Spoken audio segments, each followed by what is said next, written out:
but it wouldn't be nothing without a woman. Hey, started out riding man with the geezers when this shit didn't work out the prop about the chick. All of them talk my bad ass still ain't listen, was living, but taught me the ways that they.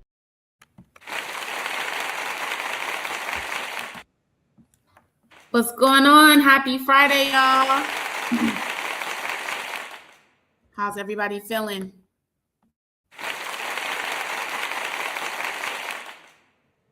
All right, it's Friday. I am 30 minutes late because I was in another meeting. I am a board member to an organization here out in the Washington, Seattle, Tacoma area. And so we had a meeting about how we are organizing and what our plans are moving forward. So that ran over, and therefore I'm a bit late, but here we are. It's Friday. We made it through another week. I think we've been doing these lives consistently for a month now. So I'm pretty excited about that.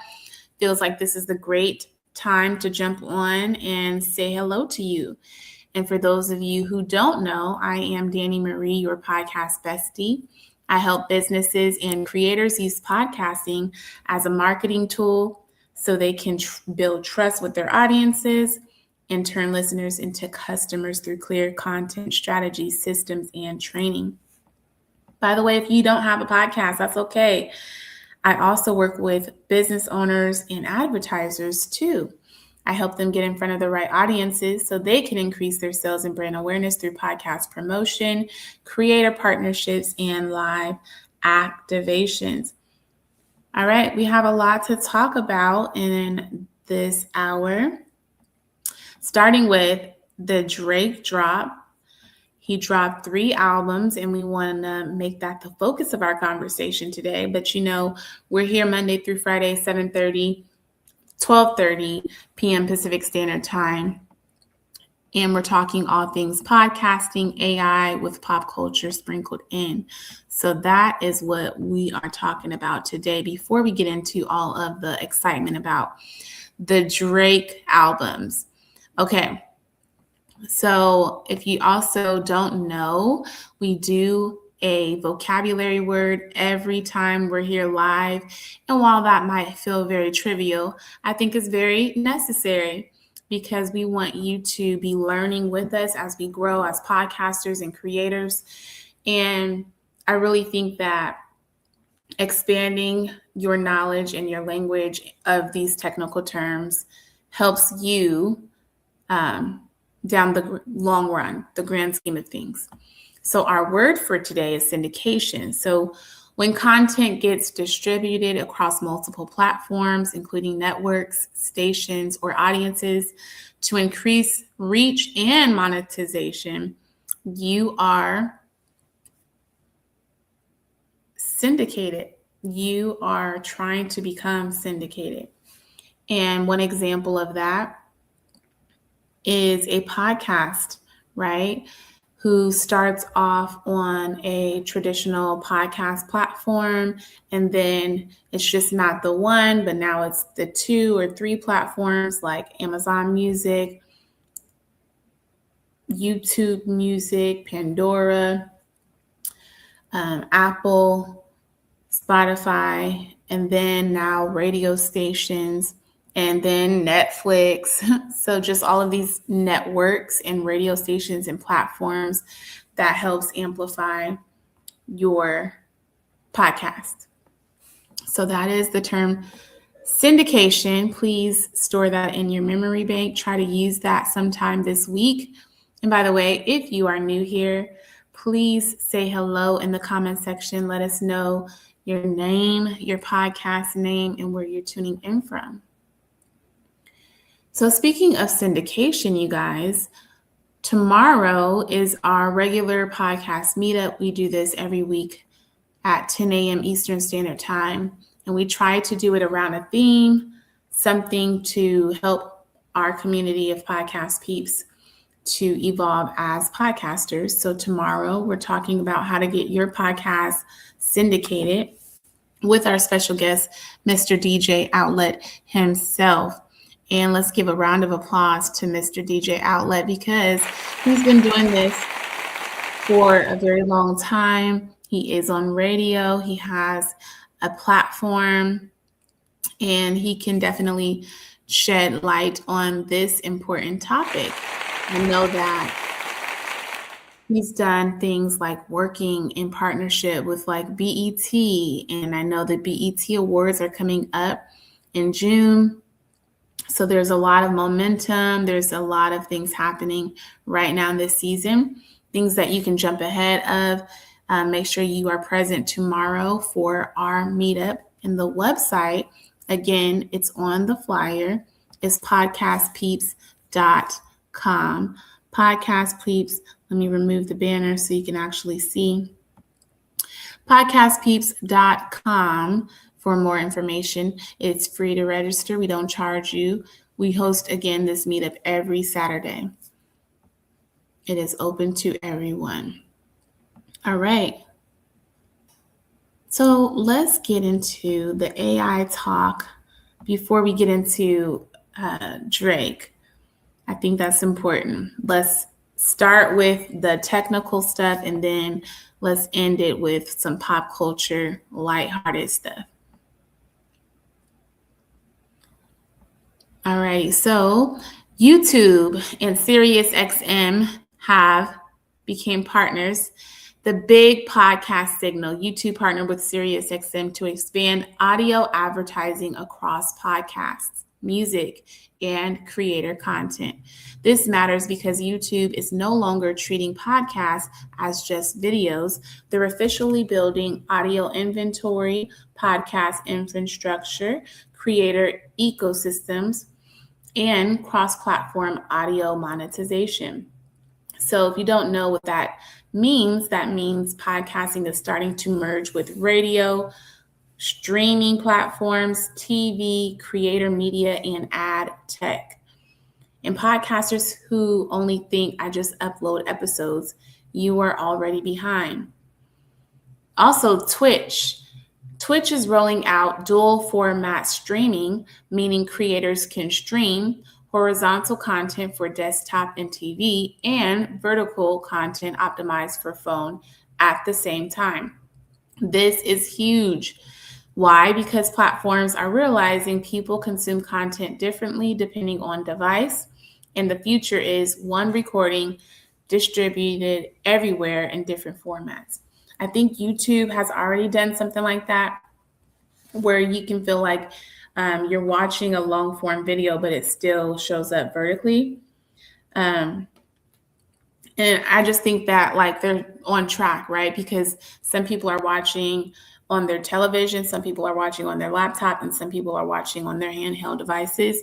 And so the dual format streaming has become huge. And I don't know why we're just now doing it, but it is what it is. So Twitch is now doing a dual format, and they're rolling out with that. Okay.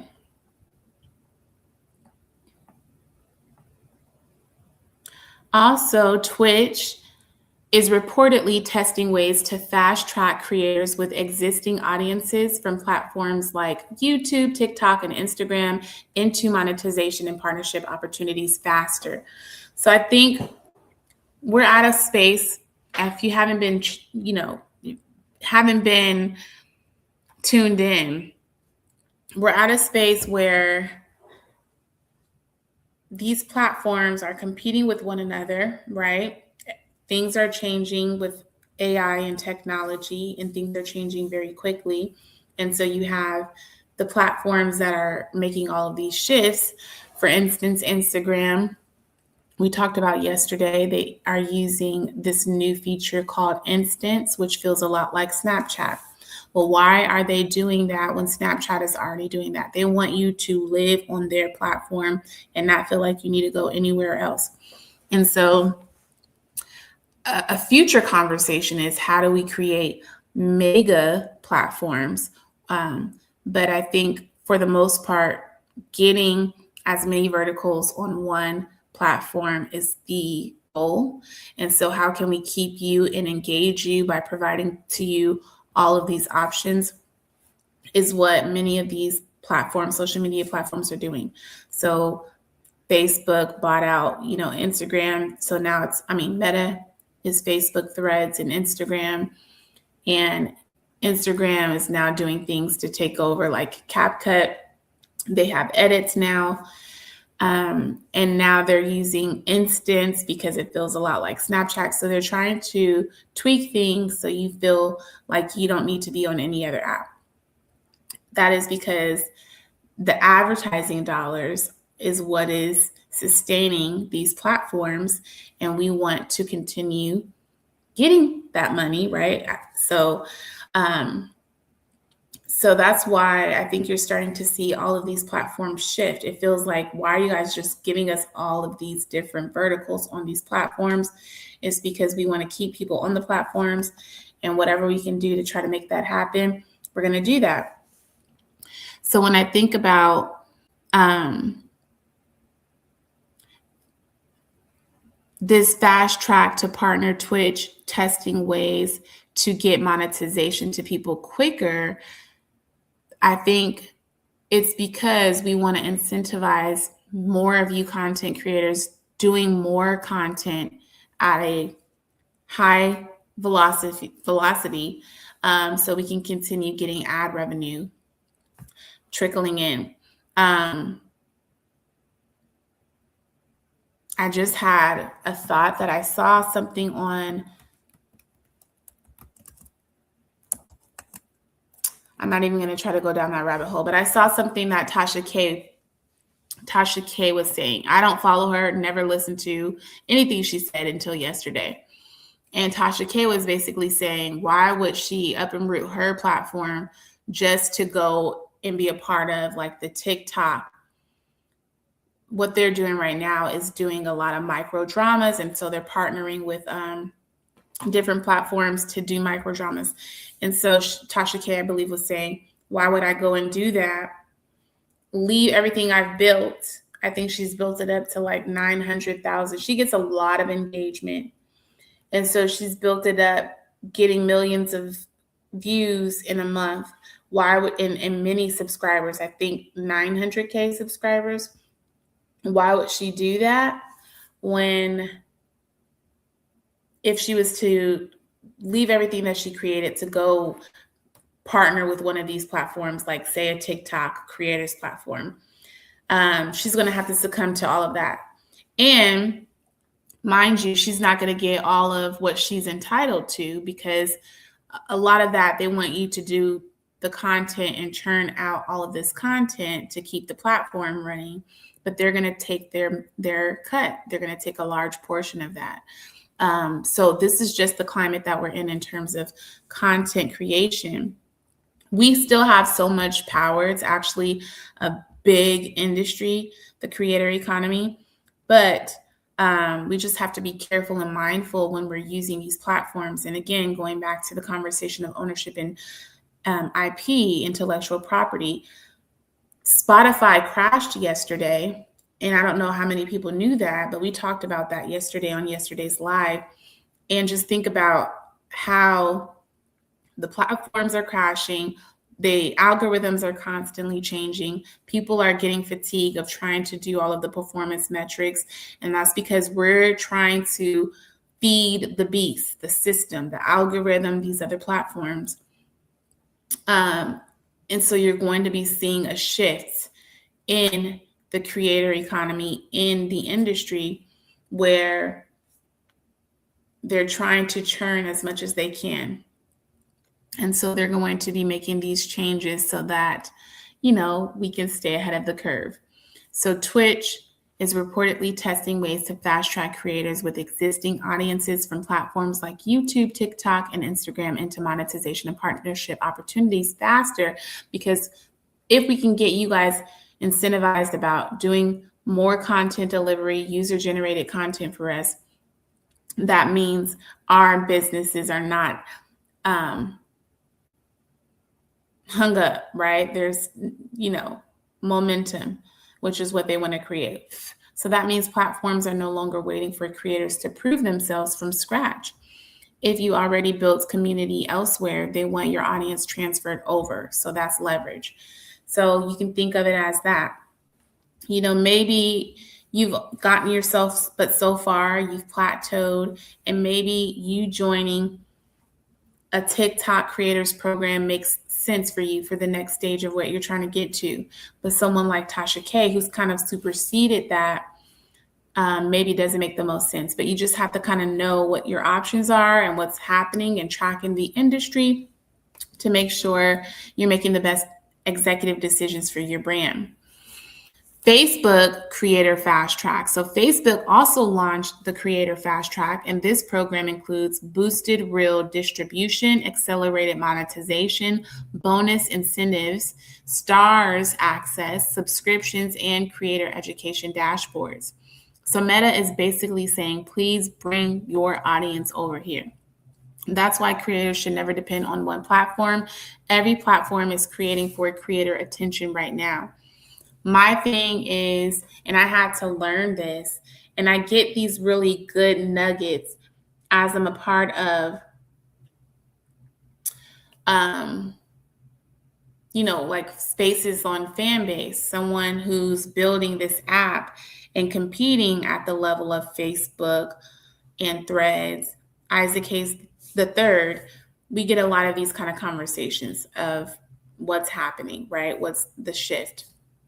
And he has a lot of these verticals, and he's been monetizing on his platform, or he monetizes creators from day one of them joining the platform. So he already understood this, and now we're starting to see a shift where more of these other platforms are trying to incentivize, bring your audience over here.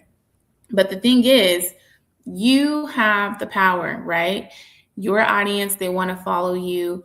And what I was going to say is platform agnostic means don't just be on one platform, be on all of the platforms, but also be creating your own platform on the side. And so you have a different funnel. Like YouTube is used for your long form content and creating that engagement that builds trust with your audience. Instagram is kind of showing a lot of your own personal brand and getting people acquainted with who you are as the person behind the brand. Facebook is where you're going to do a lot of your research and development, and you're going to find guests for your podcast, and you're going to be tracking the information and the data. You're going to be asking the different questions using polls, and you're going to be trying to keep that information to help inform you about what you need to do and the things that you need to create for your audience.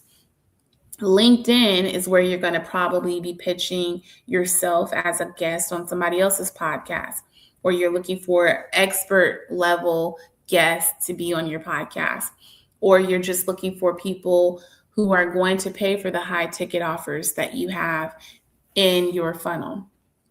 And so all of these platforms have a different use and a different reason for you being there.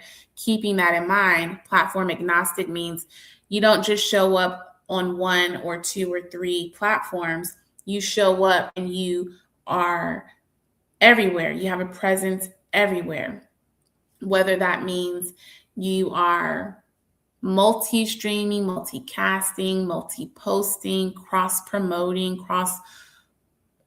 cross-posting, you should be doing all of it. It's not just one thing that's going to work. It's all of these things that are going to compound. YouTube gifts and jewels expanding. YouTube continuing to expand gifts and jewels monetization internationally means the platform is leaning harder into live creator supermodels. So now it sounds like they're going back to long form. That's important because audiences increasingly want to support creators directly, not just through ads. So community monetization is becoming subscriptions, gifts, paid communities, memberships, exclusive streams, digital products, live experiences. TikTok and Cameo partner together, and TikTok is basically turning creators into instant bookable personalities. This is important because we're entering the era where every creator becomes a micro media company. Go back and listen to that episode that I talked about. The creator, I'm looking for the title right now. So you can go back and watch this exact episode. So it's called The Rise of Creator-Led Media Ecosystems. It's extremely important that you go back and listen to that episode on my YouTube channel. It is I, Danny Marie, across all platforms. TikTok and Cameo coming together. This is important because we are not just content creators. We're now building micro media companies. Professionals becoming creators. What does that mean? The Angular article about professionals pivoting into creator careers, including teachers, HR professionals, executives, therapists, coaches, consultants. I've always said these are the types of people that make the best podcasters. And now we're hearing this is the best type of person to get into the content creation space in general. You can parlay your career, everything that you've learned for the past 10, 15, 20 plus years, you can now package that and make that leverage. And now you can sell that as a coaching offer, consulting packages, become a therapist. Sorry, not become a therapist, but use your expertise as a therapist and as a coach. Despite the whole Cheyenne Bryant debacle, there are people who still will pay you for your expertise. Everyone is realizing media equals leverage, and your content builds trust, creates audience, opens speaking opportunities, sell products, generates leads, and creates licensing opportunities. All right. So the biggest takeaways, and we're talking about the AI, we're talking about the podcasting related stuff before we get into the Drake stuff. The biggest takeaways I want you to leave with: ownership is the conversation. All roads lead back to audience ownership, direct monetization, syndication, community distribution, and experiences. Oh, speaking of experiences, I think I might have missed something because I remember festivals are also becoming big, and that is like $1 trillion. Let me go back to this. I saw this yesterday. I'm like thinking about stuff that's part of I'm not clinically diagnosed with ADHD, but I feel like I got a little bit of that. And this gentleman was talking about how big festivals are becoming. And again, another reason why I want you to go back and revisit that conversation about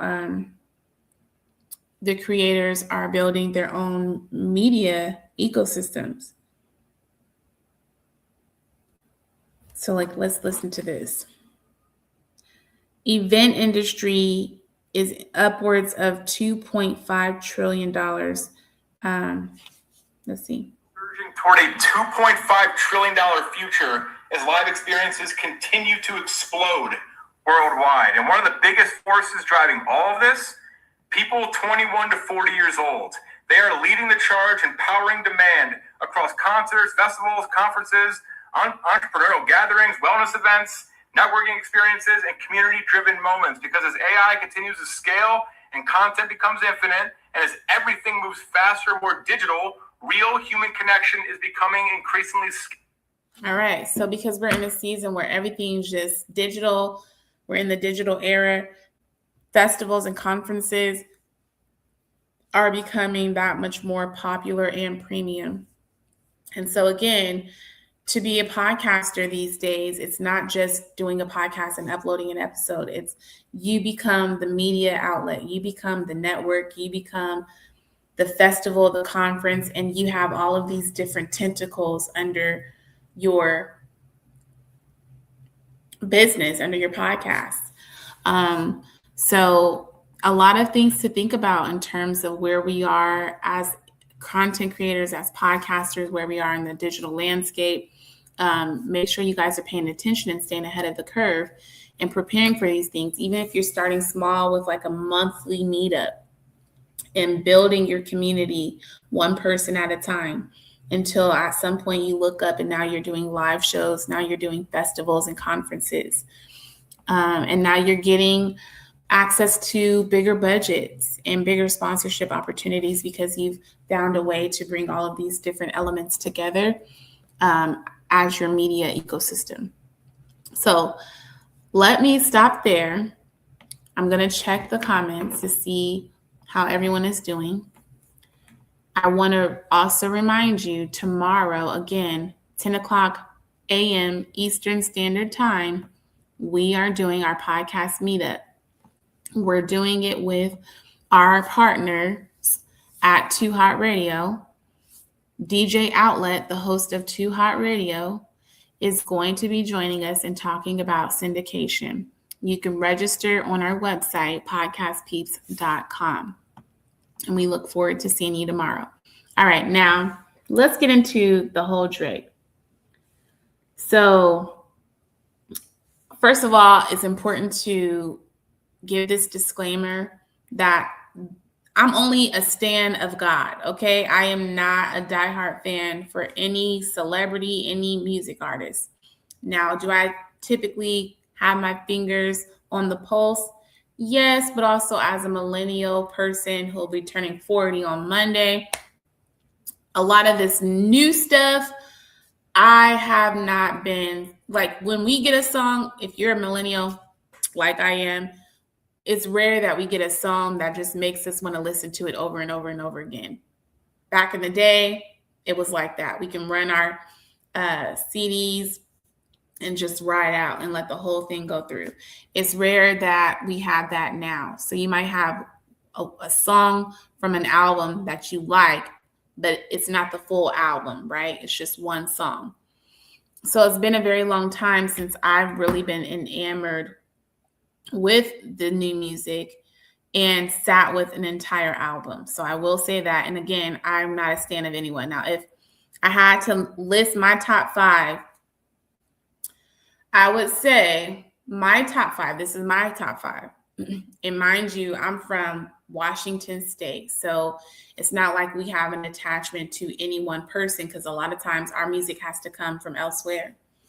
So I like everybody from Do or Die, Twista, to Looney Leon, to B.O.B., to Future, to Migos, to Ray Shrimmer.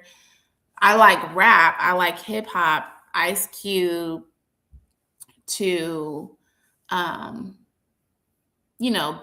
everybody from back in the day. So I just like all kind of music artists. I love hip hop, number one, but I just like them all. I like West Coast, of course, because I'm from the West Side, Pacific Northwest to be exact. But I can get with the most trap, the most gutter, the most reckless and ruthless, Pastor Troy. I mean, everybody. So I like all of them equally. Not one person necessarily stands out. But if I had to say a top 5, it would be Rick Ross somewhere in there. It would be Drake in there. T.I. in there. It would be Kendrick in there. And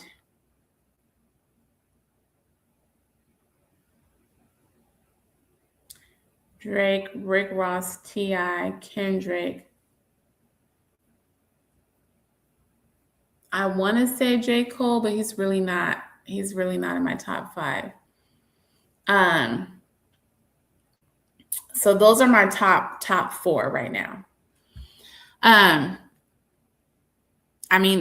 used to be in love with Lil Wayne when I understood everything he was saying.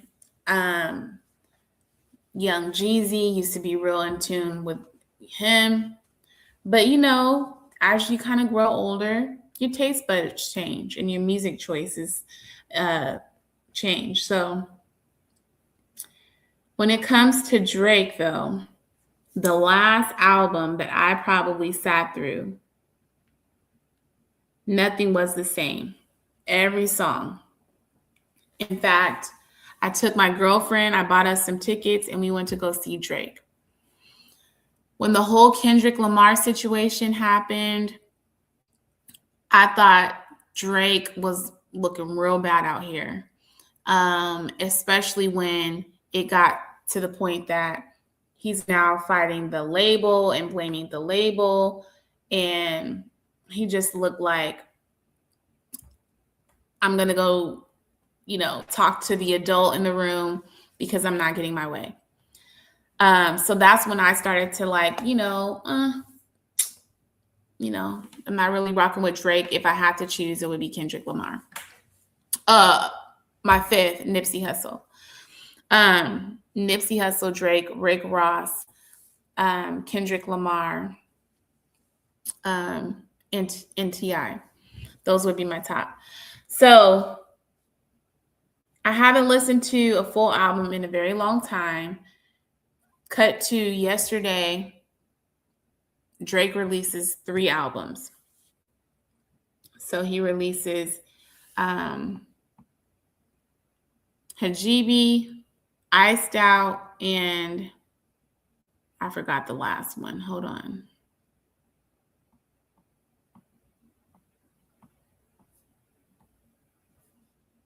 I told y'all I'm not a stan.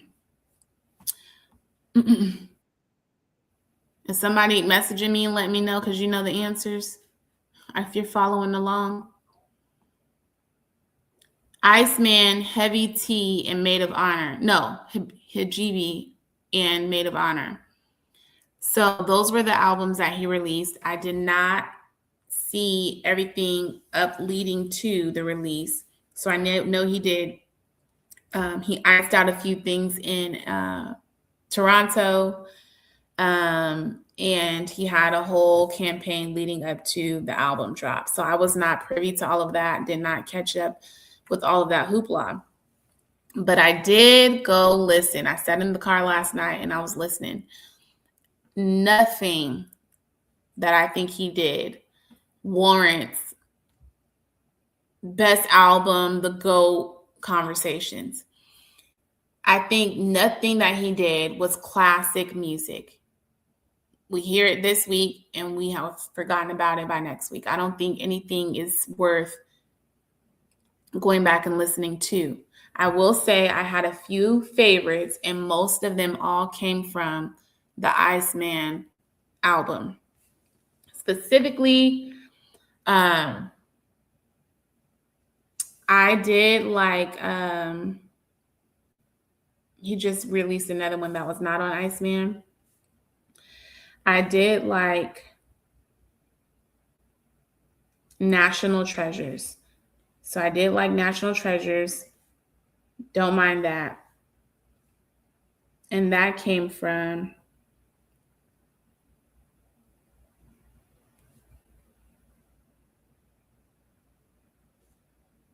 what album? Let me see. Let's see if we can ask ChatGPT. Which album did the Drake National Treasure song come from? The track National Treasure comes from Drake's 2023 album, For All the Dogs. It was one of the more that's hilarious. That's not even from recent, but that I guess that was on the top of my feed for whatever reason, because that's what people were listening to, or because that's what I was listening to when I was going back to listen to all the Drake albums. But I did like that. I saw that yesterday. But in terms of the songs that stood out to me, Whisper My Name, and he came out with a video and he released it at the time. That was 3 hours ago, but it's been up now for 6 hours. Love that video. The visuals on that video were fire.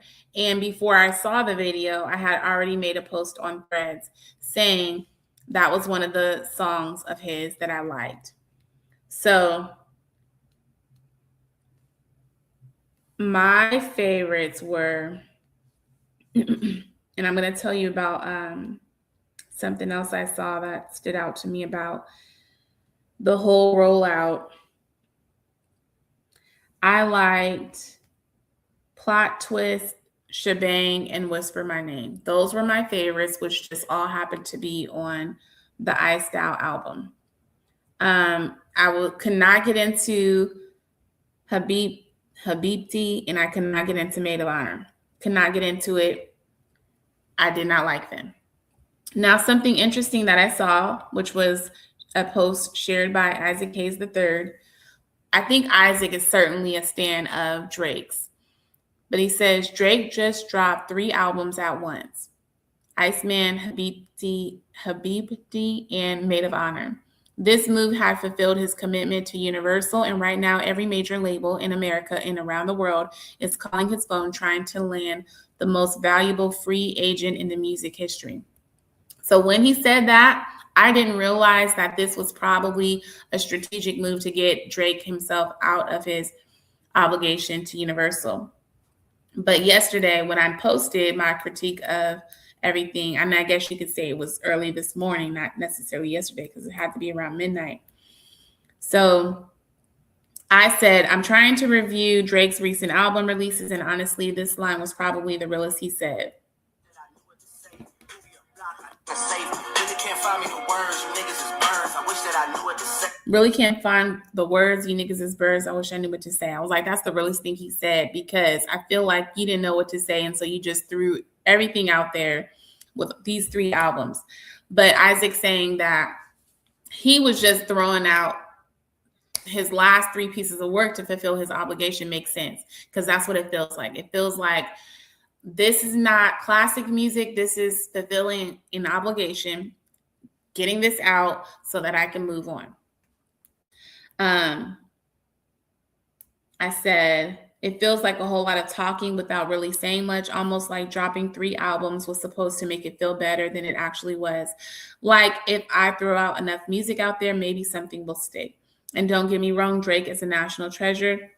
His catalog is legendary, but this feels like some of the weakest work in his discography. I don't care who's caping for him. This wasn't his best work.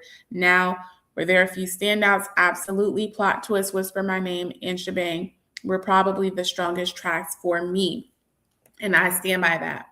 I don't think that this is trumping anything that he's done previously. I think we've probably seen the best of Drake. I do think it's starting to get like he's not evolving. He still sounds like a young YN who's still having a hard time just with everything. So it wasn't, I wonder how long it's going to be like riding, if it's going to take us through the summer. It just wasn't all that, in my opinion. I'm curious to know what your thoughts are. I know some of his, like Rory and Mal, they sing his praises. I'd be curious to hear their take on things. Academics sings Drake's praises. So I'd be curious to hear his take on things. But to me and to a lot of people, it was very underwhelming, very lackluster, but it makes sense if you frame it this way. He's just fulfilling his obligation to Universal. And so he just put all of that out there so we could all move on. And I think many of us were anticipating something more because of the Drake and Kendrick situation. But I think that we can all just kind of forget about it. It's done. It's over. Let's all move on. But it is a smart move. So now he's still going. I think, let me go back. Let me ask ChatGPT.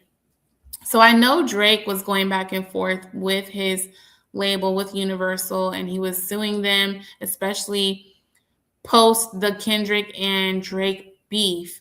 Where are we at with that right now?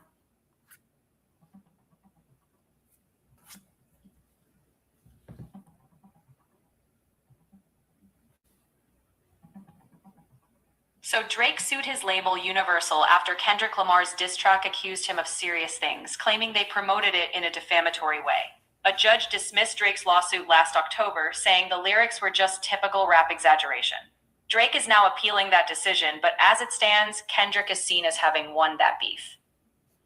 All right, so Drake is appealing it, and now there's speculation that Drake released these 3 albums because he needed to fulfill his obligation to Universal. So now he's basically a free agent, and he's likely going to get upwards of $1 billion deal. What are your thoughts surrounding that? Honestly, if that's his play, it's bold and maybe a little chaotic. Dropping 3 albums just to close out a contract, it doesn't scream creative freedom, but it does scream strategic exit. Now, is a $1 billion deal likely?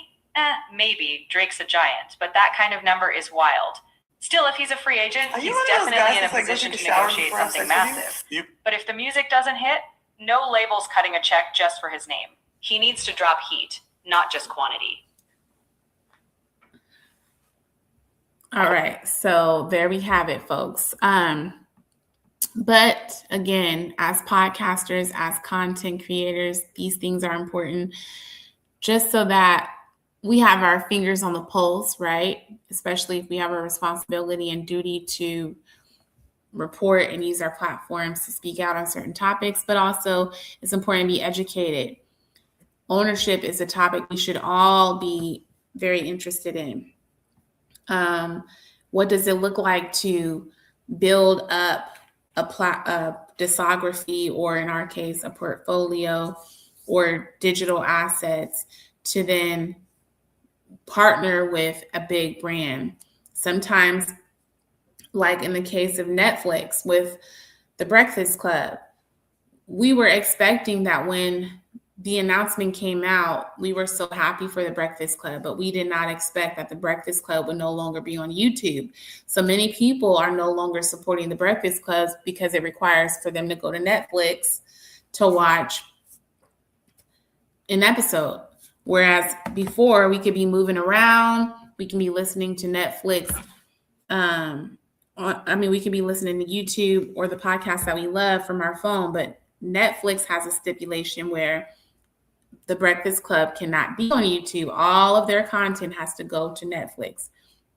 So these are things that you should know about when it comes to contracts, agreements, brands, your intellectual property, ownership. These things are extremely important, right? And then going back to the conversation of Drake releasing 3 albums because he wanted to fulfill his obligation to Universal, is it worth it to you to end with a bang and have a legacy that's not tarnished, meaning you're not going to jeopardize the art by putting out these lackluster albums, just so that you can get out of your contract and out of your obligation? Those things are things you should think about. Be very clear about the kind of brand you want to build, and then have a very clear exit plan. And in fact, you should know your exit plan and you should be working backwards. And from your exit plan, you should be knowing who best aligns with your platform in terms of different brands, different networks, different radio stations, right? So that's all, you guys. That's all I wanted to talk about. It's Friday. It's now raining this week. We had great weather last week, but it's been kind of cool this week. So a departure from what we're currently used to, but also it creates this vibe where maybe I'm not as raw today, loud and bravado. Maybe I'm more chill and vibed out. But the biggest takeaways, again, ownership is the conversation between Drake, YouTube conversations, Facebook, Twitch, TikTok, podcasting, live events. Again, all roads lead back to audience ownership, direct monetization, syndication. Remember our vocabulary word this week. Community, distribution, experiences. The creators who win moving forward will not just be the funniest or the most viral. They will be the people who build ecosystems, own audiences, diversify revenue, create experiences, syndicate content, and turn content into infrastructure. And why events matter: the live events industry is projected to be $2.5 trillion globally. Creator festivals, podcasts, meetups, live recordings, workshops, pop-ups, creator houses, networking experiences, it's all becoming very massive. People are craving community and real world interaction again. And podcasters should not only think, how do I get more downloads, but ask, how do I create experiences that is centered around my content? That's it. I will talk with you guys tomorrow. If you are planning to attend the meetup, mind you, we're talking about syndication. We have a guest DJ outlet joining us who's going to help facilitate tomorrow's conversation. You can register again, podcastpeeps.com. And we look forward to hosting you tomorrow. Happy Friday, everyone. This is a man's world, Hey, but it wouldn't be nothing without a woman. hey. Started out riding, man with the geezers, with this, and then one talk about the chick. All of them talk my